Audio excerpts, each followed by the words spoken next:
सही बच्चों का न्यू अनुभव ऑनलाइन क्लास में हार्दिक स्वागत है। बच्चों, इसी कड़ी में पिछली वीडियो आप लोगों ने देखा होगा और उसी के आगे हम चलते हैं। ये आपके इम्पॉर्टेंट आर्टिकल्स की आपकी न्यू वीडियो, यदि आप पिछली वीडियो देख चुके हैं तो उसके बाद इसको पुनः देखें। आपको 100% ये वीडियो आपको अच्छी लगेगी और यदि वीडियो आपको अच्छी लगे तो प्लीज आप लोग लाइक करें, सब्सक्राइब करें और मित्रों के बीच में शेयर करें। बच्चों, जैसे कि आपने देखा पिछली वीडियो में हमने आपको इम्पॉर्टेंट आर्टिकल की व्याख्या की थी। उसी के आगे हम बढ़ते हुए देखिए, यहाँ पे आज की संख्या में अनुच्छेद 78 है। 78 में क्या प्रावधान है? 78 में ये प्रावधान है कि मंत्रि परिषद का जो अध्यक्ष होता है कौन होता है? प्रधानमंत्री। प्रधानमंत्री जो भी दिन भर की कार्यवाही होती है तो 78 के तहत ये सारी बात राष्ट्रपति के बीच में रखता है, शेयर करता है, सारी बातों से अवगत कराता है। कौन? प्रधानमंत्री। किसको? राष्ट्रपति को। तो देखा आपने यहाँ पे क्या है? पीएम सारी कंडीशन किससे बताता है? प्रेसिडेंट से आपका सारी कंडीशन को शेयर करता है। दिन भर की कार्यवाही की जो भी व्याख्या है पीएम किसको बताएगा? आपका प्रेसिडेंट को, राष्ट्रपति को। ठीक है, आइए चलते हैं यहाँ पे 79 में क्या है? यहाँ पे ध्यान दें, संसद का गठन। यहाँ पे देखेंगे क्या, किसका गठन है? संसद का गठन। आप सभी लोग जानते हैं कि संसद के 3 अंग होते हैं, राष्ट्रपति, लोकसभा और राज्यसभा। संसद के 3 अंग होते हैं कौन? देखिए, राष्ट्रपति, लोकसभा और राज्यसभा। तो यहाँ पे देखेंगे तो 79 में क्या है? संसद का गठन। आइए देखते हैं यहाँ पे 80 में क्या है? राज्यसभा का गठन। किसका? राज्यसभा का गठन।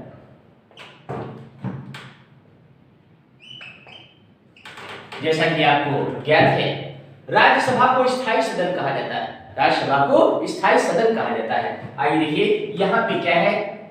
संसद का गठन, यहाँ पे राज्यसभा गठन। आइए 81 के तहत क्या है? तो आइए देखिए 81 में क्या है? यहाँ पे लोकसभा का गठन।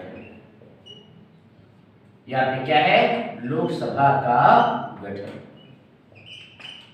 स्टूडेंट ध्यान दें, आप लोगों को यदि आर्टिकल याद न रहे तो इसके लिए बहुत सुंदर ट्रिक हम बताते हैं। आइए यहाँ पे ध्यान दें। आइए, सुंदर ट्रिक क्या है? सरल फार्मूला देखिए क्या है? यहाँ पे देखिए फार्मूले का नाम क्या है? सरल। इसको ध्यान रखना है आपको। सूत्र क्या है? सरल। सा का मतलब क्या है? संसद का गठन। रा का मतलब है राज्यसभा का गठन। ला का मतलब है लोकसभा का गठन। तो ये सरल फार्मूले के माध्यम से आप आसानी से याद कर सकते हैं, कोई आपको प्रॉब्लम नहीं होगी। इस श्रृंखला में आगे बढ़ते हैं। यहाँ पे देखते हैं 85। यहाँ पे देखिए 85 के तहत राष्ट्रपति, ध्यान दो, यहाँ पे प्रधानमंत्री की सिफारिश पर लोकसभा को भंग कर सकता है। यहाँ पे देखिए 85 में क्या है? लोकसभा को भंग करना। यहाँ पे क्या है? लोकसभा को भंग करना। कभी आ जाए पेपर में कि किस आर्टिकल के तहत लोकसभा को भंग किया जा सकता है, तो आर्टिकल क्या है आपका? 85 के तहत। 85 के तहत आपका लोकसभा का विघटन किया जा सकता है। 85 के तहत लोकसभा का विघटन किया जा सकता है। आइए चलते हैं यहाँ पे आर्टिकल 100 में देखते हैं। आर्टिकल 100 में है क्या चीज? कभी भी सरकार के बीच में मतभेद हो जाए और वहां पे पक्ष और विपक्ष में वोटिंग हो जाए, पक्ष और विपक्ष में वोटिंग हो जाए और संयोग से दोनों तरफ मत बराबर हो जाए, समान मत होने की स्थिति में, समान मत होने की स्थिति में निर्णायक मत किसका होता है? लोकसभा अध्यक्ष का होता है। तो आइए देखिए यहाँ पे 100 में क्या है? आपका निर्णायक मत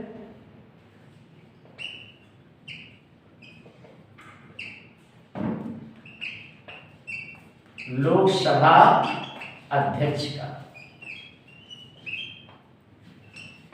निर्णायक मत किसका होता है?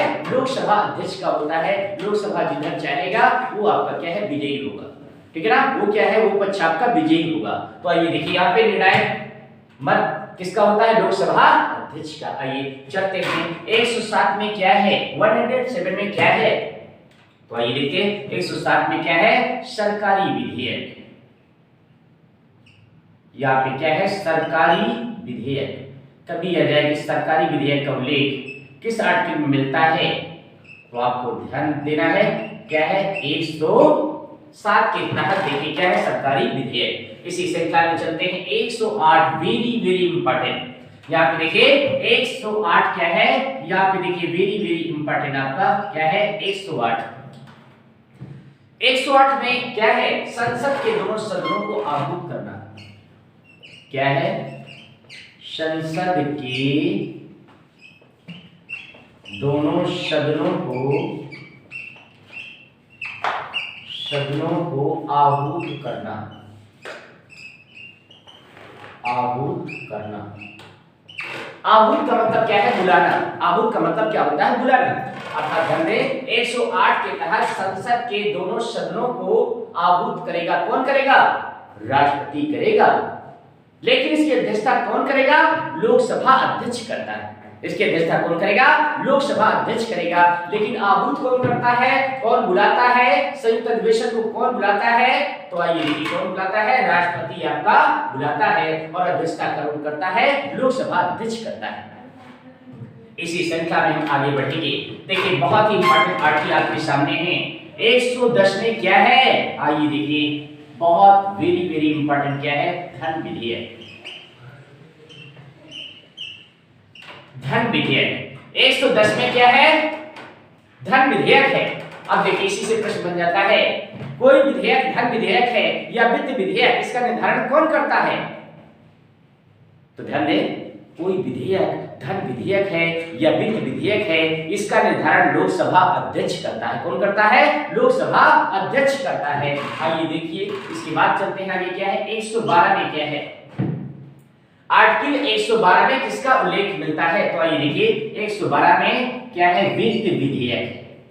वित्त विधेयक बहुत ही अच्छे क्वेश्चन यहां से आते हैं। 112 में क्या है? वित्त विधेयक। इसके बाद चलते हैं क्या? 114 में क्या है? विनियोग विधेयक। विनियोग विधेयक।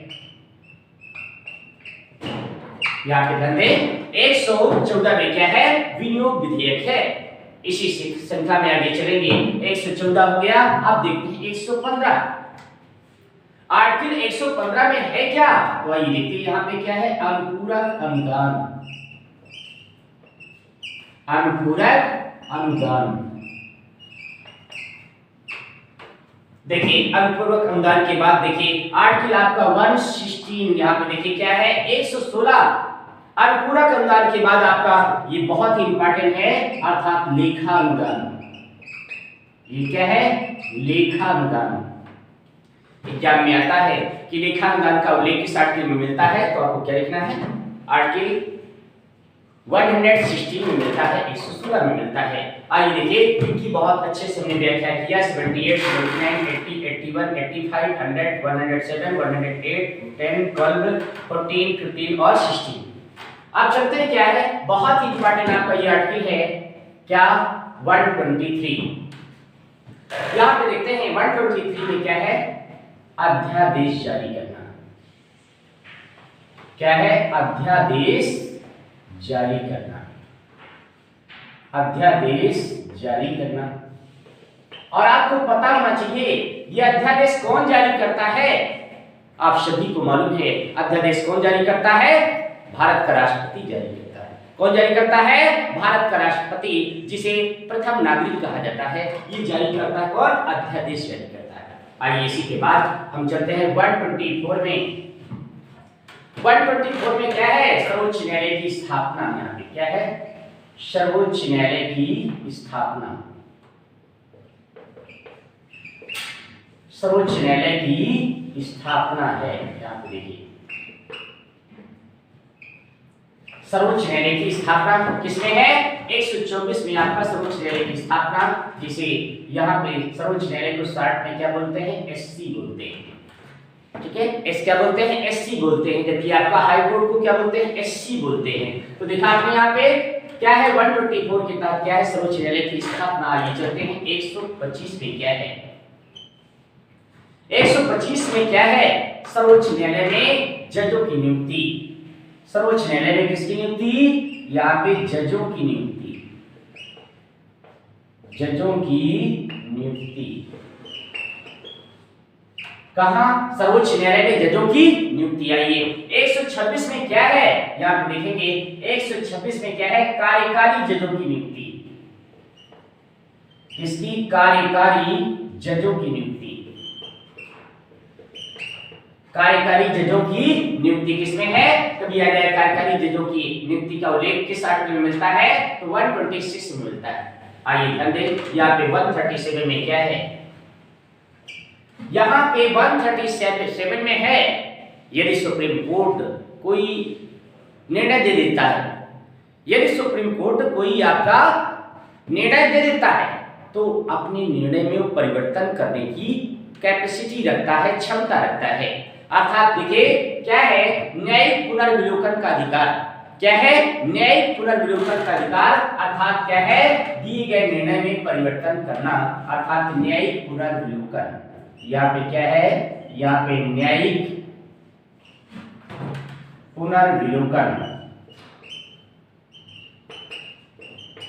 न्यायिक पुनर्विलोकन अर्थात दिए गए निर्णय को बदल सकता है कौन? ये आपकी कैपेसिटी किसके अंदर है? ये पावर किसके अंदर है? सुप्रीम कोर्ट के अंदर है। और उसके पास मतलब जो भी निर्णय दिया हुआ तो उसमें क्या है? परिवर्तन वो कर सकता है। आइए चलते हैं, यहाँ पे आर्टिकल 148 में क्या है? कैग है। क्या है? कैग है। आपको देखिए यहाँ पे कैग है किसमें? अर्थात इसको क्या बोलते हैं हिंदी में? हिंदी में क्या बोलते हैं? महालेखा परीक्षक। यहाँ पे देखिए क्या है? महालेखा परीक्षक।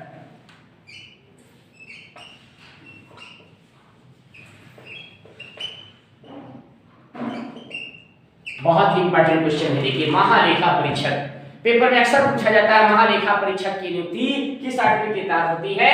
तो 148 के तहत होती है। किसके तहत होती है? 148 के तहत महालेखा परीक्षक की नियुक्ति होती है। आइए चलते हैं क्या आर्टिकल, यहाँ पे देखिए 155। यहाँ पे देखिए क्या है? 155 में यहाँ पे देखेंगे। अब चलते हैं क्या? राज्य पे आ जाते हैं। कहाँ पे आ जाते हैं? राज्य पे आ जाते हैं। तो राज्य में राज्य का मुखिया कौन होता है? राज्यपाल होता है। ये देखिए तो 155 में किसका उल्लेख मिलता है? राज्यपाल का, अर्थात गवर्नर का उल्लेख मिलता है। ठीक है ना? 155 के तहत गवर्नर की नियुक्ति होती है। आइए चलते हैं, यहाँ पे देखिए इसके बाद क्या है? 163 के तहत यहाँ पे देखेंगे मुख्यमंत्री की नियुक्ति होती है। किसकी? मुख्यमंत्री की नियुक्ति। आर्टिकल 163 के तहत मुख्यमंत्री की नियुक्ति होती है। और यहाँ पे देखेंगे, आगे बढ़ते हैं 164 में देखते हैं। तो 164 में क्या है? राज्य मंत्रिपरिषद का गठन। यहाँ पे क्या है? राज्य मंत्रिपरिषद का गठन। मंत्रिपरिषद, यहाँ पे क्या है? राज्य मंत्रिपरिषद का गठन। पहले भी आपने देखा था आर्टिकल क्या है? 74 के तहत आपने देखा मंत्रिपरिषद का गठन। आर्टिकल 74 के तहत क्या है? मंत्रिपरिषद का गठन। लेकिन अंतर क्या है? ये आपका केंद्र का मंत्रिपरिषद है। ये क्या है? आपका सेंट्रल का आपका क्या है? मंत्रिपरिषद है। जबकि ये क्या है? आपका स्टेट का। इसलिए हमने यहाँ पे लिखा क्या? राज्य मंत्रिपरिषद का गठन। और राज्य मंत्रिपरिषद का मुखिया होता कौन है? यहाँ पे देखिए कौन है मुखिया होता है? मुख्यमंत्री होता है। ठीक उसी प्रकार आपका देखिए यहाँ पे केंद्र में मंत्रिपरिषद का अध्यक्ष कौन होता है? प्रधानमंत्री होता है। अर्थात प्रधानमंत्री यहाँ पे देखिए क्या है? 75 में देखिए, ठीक है ना? 75 के तहत क्या है? मंत्रिपरिषद का अध्यक्ष कौन होता है? प्रधानमंत्री होता है। ठीक उसी प्रकार यहाँ पे देखिए राज्य मंत्रिपरिषद का अध्यक्ष कौन होता है? मुख्यमंत्री होता है। स्टूडेंट ध्यान दें, यहाँ पे 165 ये भी आपका बहुत ही इंपॉर्टेंट है। ये देखिए यहाँ पे 165 में क्या है? महाधिवक्ता। और कहाँ का? राज्य का।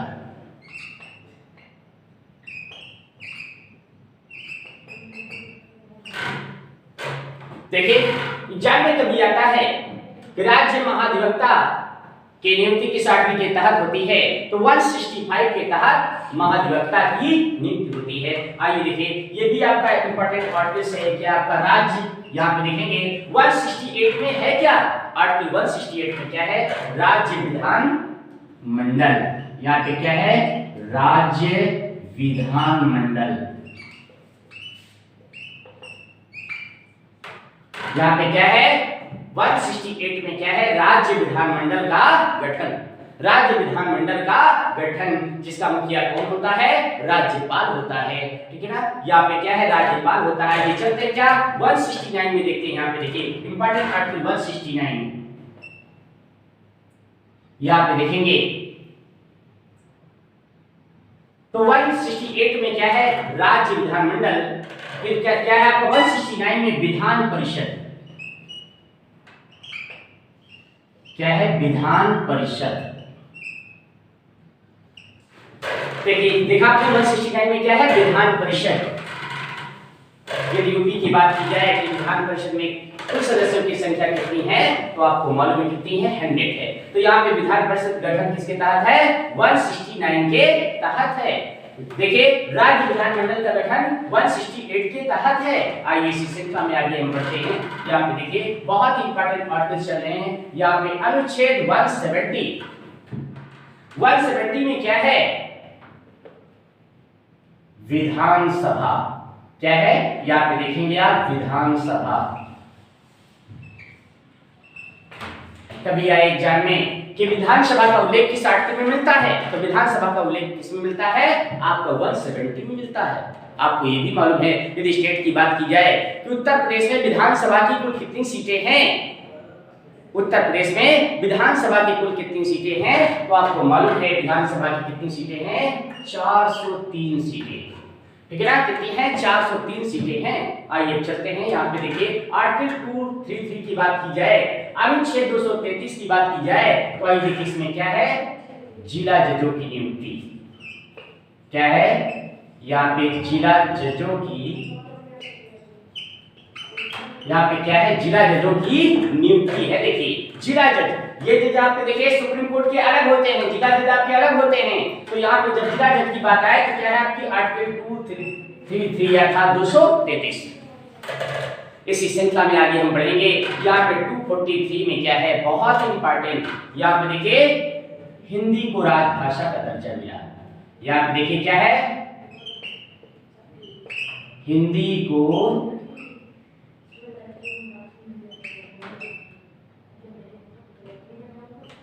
को राजभाषा का दर्जा मिला।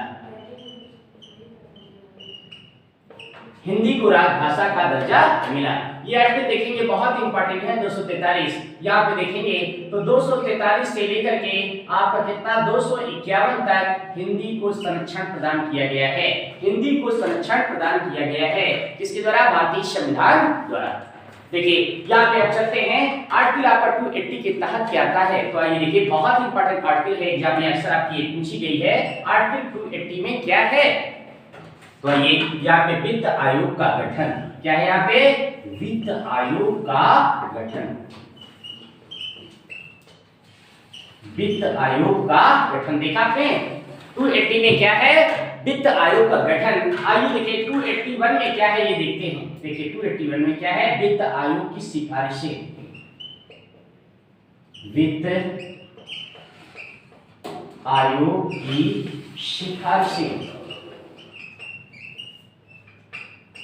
देखा आपने। 281 में क्या है, वित्त आयोग की सिफारिशें हैं। इसी श्रृंखला में यदि हम बात करते हैं 300 का की, तो आपको पता है कि मौलिक संविधान से आप जानते हो कि मौलिक आपके संविधान में या मौलिक आपके देखिए कर्तव्य में या मौलिक आपके अधिकार में देखिए आपके अलग अलग क्वेश्चन बनते हैं। यदि हम मौलिक अधिकार की बात करें तो मौलिक अधिकार से क्या है, यहाँ पे संपत्ति के अधिकार को हटा दिया गया है।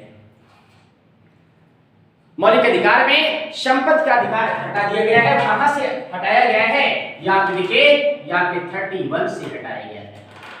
31 से हटा करके इसको कहां रखा गया है, तो ये देखेंगे 31 से हटा करके इसको क्या है 300 का में रखा गया है, अर्थात 300 का में क्या है संपत्ति का अधिकार। यहाँ पे क्या है संपत्ति का अधिकार। बच्चों ध्यान दें, यहाँ पे आपको ज्ञात होना चाहिए कि संपत्ति का अधिकार क्या है। यहाँ पे संपत्ति का अधिकार है क्या, ये मूल अधिकार नहीं है, ये विधिक अधिकार है। ये क्या है मूल अधिकार नहीं है, ये कैसा आपका है विधिक अधिकार है, यहाँ पे मूल अधिकार नहीं है, अर्थात कहाँ रखा गया है 300 का में रखा गया है या 300 ए में रखा गया है। आइए चलते हैं यहाँ पे, अब देखिए 312 अर्थात देखिए अनुच्छेद 312 में क्या है, तो देखेंगे 312 में क्या है, यहाँ पे आपको ध्यान देना है। 312 में अखिल भारतीय सेवाएं हैं, यहाँ पे देखिए अखिल भारतीय सेवाएं, अखिल भारतीय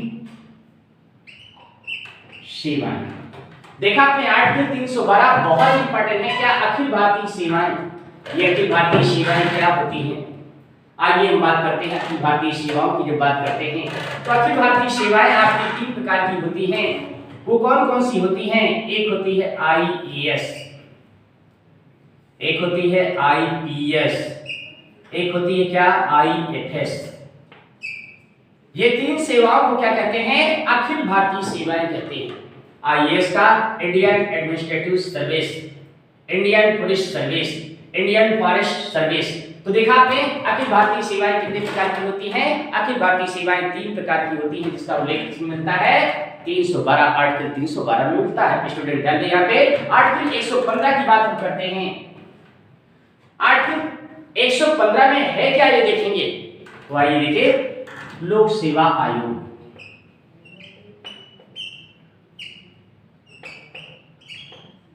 लोक सेवा आयोग कौन सा आयोग है भाई, लोक सेवा आयोग। पेपर में आता है लोक सेवा आयोग का गठन किस आर्टिकल के तहत है, तो आंसर क्या है 115 के तहत है। इसी श्रृंखला में हम आगे बढ़ेंगे, यहाँ पे देखेंगे आर्टिकल 324 बहुत ही इंपॉर्टेंट। देखिए आर्टिकल 324 बहुत ही इंपॉर्टेंट, देखिए ये सारे आपके परीक्षाओं में पूछे गए प्रश्न ध्यान दीजिए। आपके विभिन्न प्रतियोगी परीक्षाओं में वो चाहे RO का एग्जाम क्यों ना रहा हो, चाहे आपका UPSI का एग्जाम क्यों ना रहा हो, या आपका अन्य कोई एग्जाम क्यों ना रहा हो, ये सारे एग्जामों में आपके प्रतियोगी परीक्षाओं में आपका पूछा गया क्वेश्चन क्या है आर्टिकल 324। यहाँ पे क्या है निर्वाचन आयोग की स्थापना, यहाँ पे देखिए क्या है निर्वाचन आयोग, निर्वाचन आयोग। पेपर में आए कि आपको निर्वाचन आयोग की स्थापना किस आर्टिकल के तहत है, तो आपको लिखना क्या 324 के तहत है। आइए देखते हैं स्टूडेंट, यहाँ पे नेक्स्ट एंड लास्ट में देखते हैं, नेक्स्ट एंड लास्ट आर्टिकल क्या है 356। आर्टिकल 356 क्या है, यहाँ पे देखिए, यहाँ पे आर्टिकल 356 क्या है, यहाँ पे राष्ट्रपति शासन, कौन सा शासन, राष्ट्रपति शासन।